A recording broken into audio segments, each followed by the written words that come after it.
All right, this is an interesting match here. We got two bowlers that were teammates at the national championships, and not just teammates, but Brad bowled fourth and Adam bowled fifth. So they were constantly high-fiving each other and congratulating each other, and they were both all-stars. So you notice the choice. Adam chose Brad to throw first because Adam wins those two frames back to back. Whoa! Gets a kickback. There's the first. See the replay there? No, that's the second one. Second one. Danny, I think, had one. Yeah, the strike came back. Head pin goes up, takes out 3-2. So we have our number 2 seed player of the year and number 3 seed. So we're playing for $150 a frame. Yeah, and both these gentlemen, 18 years in difference. So Adam's the old timer. Carry over right off the hop. Nice carry over.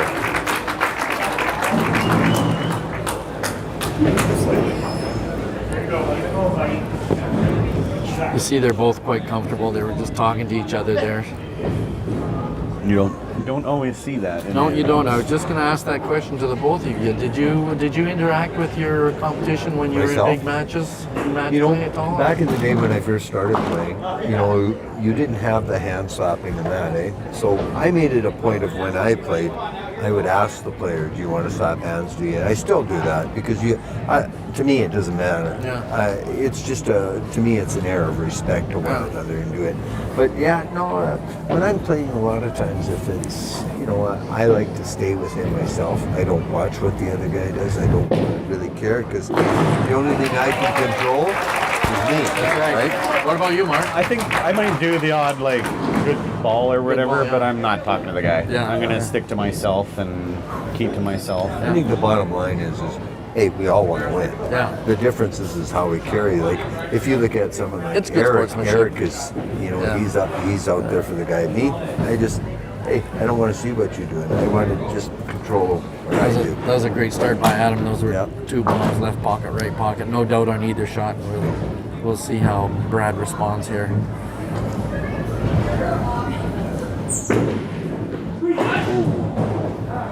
I want to see like a couple of 8-baggers. Yeah. What was that? I want to see a couple of 8-baggers. I would love to see a couple 8-baggers. The guy losing the 8-bagger carryover doesn't, but Oh, that's right. I got an 8-bagger and I lost. I didn't make a cent. Hey, Bradley just needs to clean up his wood and keep his spin fall off. Yeah. Throwing one more good ball and move on to the next frame. And Brad's got a really good head on his shoulders that way. He knows that once he knows his ability. He can be a little hard on himself at times. Yeah, he can. He's young and he wants the best for himself, and sometimes his self-talk is a little demeaning to himself, but certainly not to other bowlers. No. And generally when he's gets the ball in his hand, he's ready to go again. It's got to be that pitcher in baseball that gives up the home run or the quarterback that throws the interception, right? You got to have a short memory, get up and throw this next ball the best you can.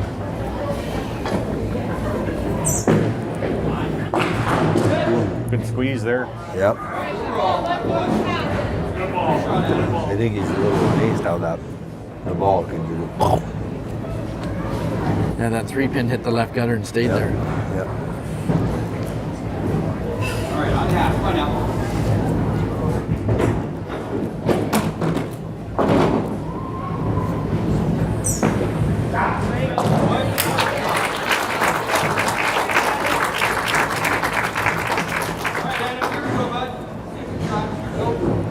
And of course, it wouldn't be a tournament if you didn't hear Gil in the background cheering every bowler on. Eh? He's so supportive of everybody. He just loves the game and he loves good bowling. Yep.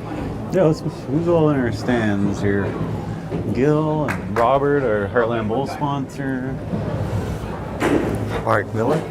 Mark Miller, Paradise Lanes with his new wife. Is she up there? Rylan in there. We got Lucy and Lucy was there cheering on that. I'm sure little Braxton's in there somewhere. Oh yeah. There's another player that's going to be upcoming, and young YBC bowler Rylan. Rylan, yeah.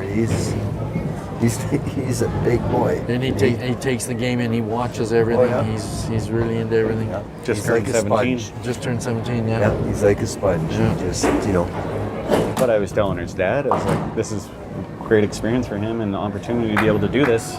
A lot of us never had that opportunity at that age. Yeah, I didn't play until I was 27. I played my first cash tournament when I was 18, and Me too. I qualified first, but it's I finished 4th at the Autumn Open, my first one. Is that right? That's awesome. Oh, good When I was job, 18. both of you guys. Was a little hungover too. Can't believe that. I just drove up Saturday morning and bowled the last shift. I stayed with you and Mike. That's right. I didn't know a single person either. I didn't know anybody other than Gino and Mike. Okay, headpin for Adam. didn't really notice a whole lot different in his approach or where the ball was out in the lane or anything. It's just a case of he was about 3 inches wide of where he wanted to throw it. I think it's throwing the ball. There's a lot of times you will punch. No. Think you've thrown a good ball, and it's just a case of that little finish. Like Not having it. I said earlier, you want to be aggressive, right? And it's not always going to work for you, but if you continue to keep your pace and your rhythm the same, hopefully good things will come in the next ball. You're playing the percentages, right? Oh, yeah.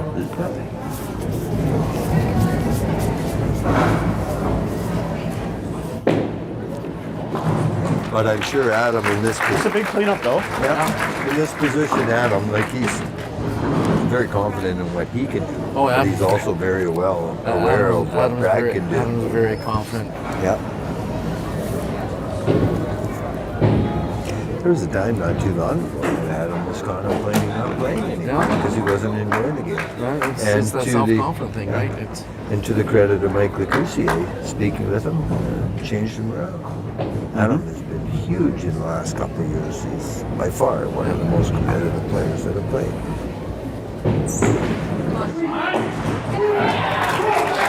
Hey, Bradley's on the board. Yeah. 3-1. Still close in pinfall, really. Yeah, technically, if Maybe they throw a both double. banged out, Adam would win by 5.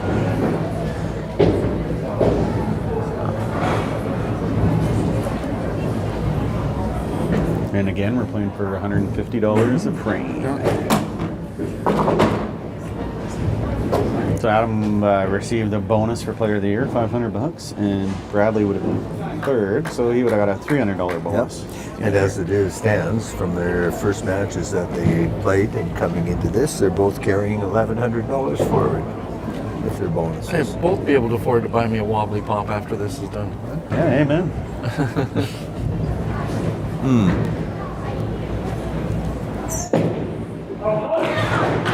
Oh, Messenger flying. Yeah. he was really aggressive on that shot. The strike he threw, he wasn't aggressive, and yet he got away with it. That had lots on it, and It was pretty heavy. it was really heavy. I don't know about. It kind of seems like one, like backup and he's throwing both, like backup and hook. To me, when he threw the strike, it was a hook, and then that one seemed to. Fair thing. It's there. I'm not sure the ball was out of his hand yet when he said, yeah, he was right on that one. We all usually pretty know, like Yeah. you know. Most of us are pretty realistic. A lot of us aren't like the Blair Pizzi. Point. Well, that's exactly what I thought when you said that. Exactly.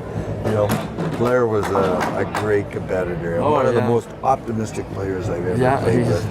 Just a great guy. I've seen him out on the green and gold there last year or whatever. 2 years ago, years ago. both with his daughter. Yeah. Yeah. Okay, Adam throws strike to win the frame.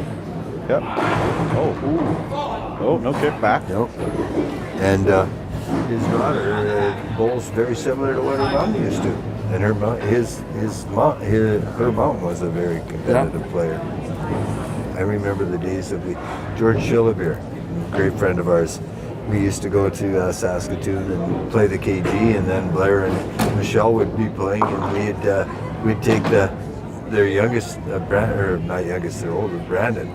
We'd take him down to the mall. He was quite a kid. I wonder if Adam was thinking about that 12 I square.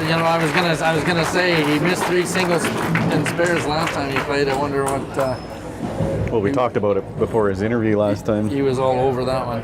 I'm like, for you to miss 3 single pin spares against Tyler, like, Yeah. you got gifted. Yeah. But I also said to Adam, I'm like, you can't tell me any tournament you've ever won, there has been one moment where you got lucky. No, for There's sure. that 620 to 600 match, Yeah. or that 180 to 170. There's somewhere in Yeah. there that you get lucky. I remember my first match, first time I won a cast tournament.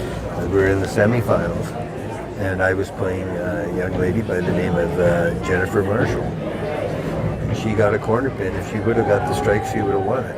If she picked the corner pin, she would have won it. She missed the corner pin. I ended up going to the. I ended up going and playing. What do you call it? Rob Shados in the final, and Rob and Michelle Rob and Jem were kind of friends with that. Rob says, you know what, if she would have beat you, I knew I would have won the tournament. She lost it. And he and I had a great match against one another. But Yeah. it's funny how you think of little things like that. Maybe Robbie will come back. I've heard Yeah, I so hear there's you. rumblings. Heard rumblings too. Yeah, I'm calling you out, Robbie. That was a great shot by Adam on the carryover to put up that strike first. Yeah. Bradley's going to match it. Yep. Oh. Yeah, it looks like he's just stiff arming. Seems a little He's not getting through Yeah, it. his speed's really inconsistent right now. One time it's a little softer, one time it's a little harder.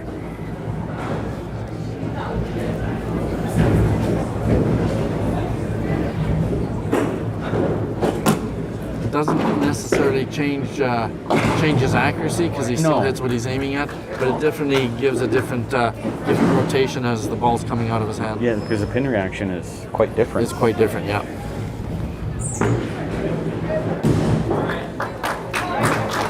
But Bradley just needs to take a deep breath. And like you said, the only ball is in your hand. Yeah. And you just go up there and throw a strike. It's all you can do. It's so taxing, you know. You can play a tournament and play all weekend long, and you can throw lots of games, and you are drained, but you're drained mentally because this is tough. You got to be engaged in every shot, and it's tough to be positive all the time and to say, you know, let's get after it. And It's work. it is work. It's work. It's physically demanding too, but it's mentally exhausting. I've been learning a lot more about the mental side of the game in the last year or two, and it requires work. Yeah. I've been doing a lot of mental work, and I went in Regina, and I played well in Regina, and I did well, and then all of a sudden I thought I didn't need to work anymore. Yeah. That's not how it works. You Yeah. got to keep at it. You can't just try something that works and then stop doing it. Hey, That's my fault that I made The that. minute you think something's easy, it gets difficult. Yeah, I stopped focusing on it because I did well. Yeah. Right? No, you have to keep working at things. That's the one thing I try to work with all the bowlers when I'm working with them and coaching them, is I try to keep them engaged in the game and make sure that the mental part of their game is strong because they already know how to throw the ball. Sometimes you can discuss with them things they need to do, maybe be a little more consistent, but at this level, all these guys know how to throw the ball. So I just try to make sure they stay engaged in the game and stay on top of things and stay positive. Because it can be defeating at times. It and certainly beat can you be. down. So you have to be. beautiful. Well, That that's was the one of the win. better shots I You saw. keep missing 3-foot the putts, win. and then when you need a 3-foot putt at the end to win it, it's tough to say, okay, you know what, you can do this after you've missed a bunch, right? And it just Puts Adam up stacks it. 6-1. Yep, Adam takes it there.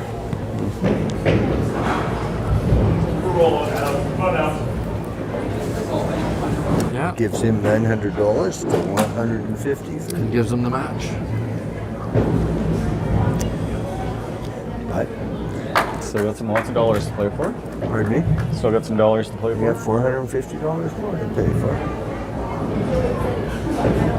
And believe me, knowing Adam, he wants every penny. Oh, sure he does. So does Brad. So I know he's taking the kid Braxton to they're Yes. going, Mexico, Mexico for for soccer. For He's soccer, a yeah. phenomenal little soccer player. Yeah, Yeah. that's pretty cool. I'm sure we've seen the fundraisers around.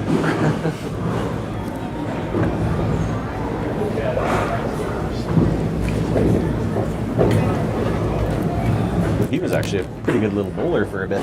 He was. I guess he was pretty. Braxton was a pretty good bowler, from what I saw. Yeah. And then you just focus on soccer. And then he's focusing just on soccer. And he's only 9 years old, I think. Yeah. And He doesn't play already- any other sports now? I don't know. I don't think so.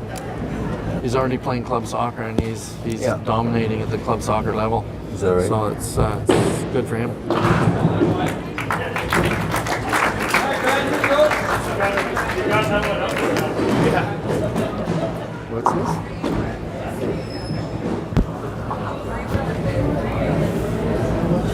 Okay, Bradley need 12, 13 to win the frame. I bet you he throws a strike here. Oh, no. Well, he's got 12. We had 2 cracks at it. 2 cracks at it. You see on that particular ball how off balance Brad was because his speed is just not being the same. Right, he's trying to slow his legs down and he's throwing it with all arm, and when you do that, your arm pulls you around and you lose your momentum. Yeah, he's quite. Those are new shoes, I think. What's up, Mark? They might be fairly new, yeah. New shoes, maybe? I don't think that's anything to do with it. I think it's the just. difference is if you look at the 2 sides of the house where they practice on, the other side is heavier. This side is fairly fast. He likes heavier approaches. Brad always likes heavier approaches. He has a tough time at letting bowls really, really well. But Hey, Messenger! See, everything was smooth there. Yeah, everything was online, right? But like I say, even when he's off balance a little bit, he still manages to get it in there. It's just. well, it's like everybody. You don't coach everybody the same format, same style, or everything. But what you do is you work with people and you watch them how they do it, how they throw the ball, and then you try and get them to the finish point the same way. 100%. Yeah. 100%.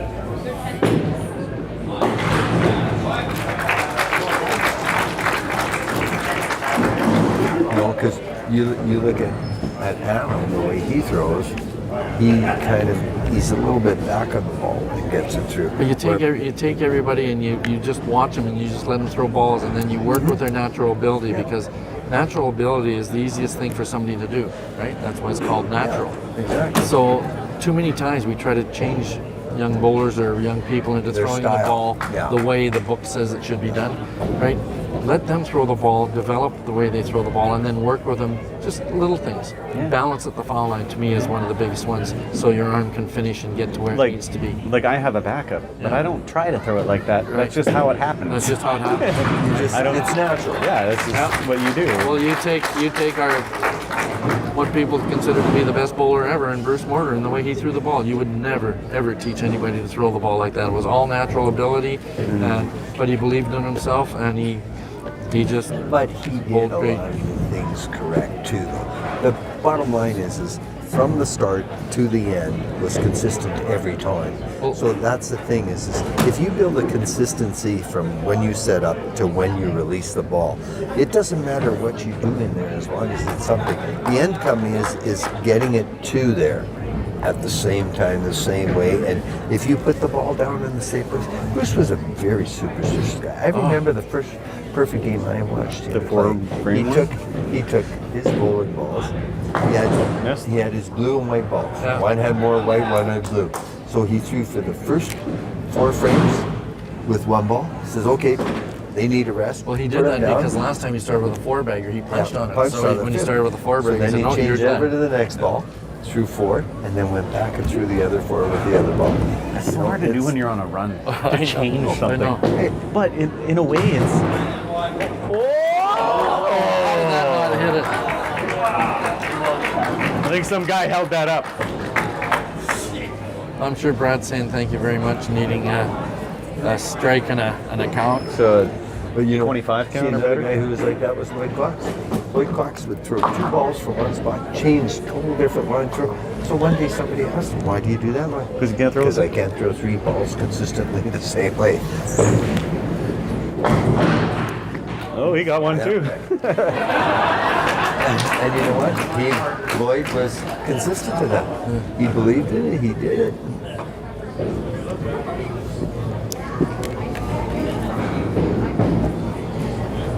Oh yeah, we're way ahead of schedule.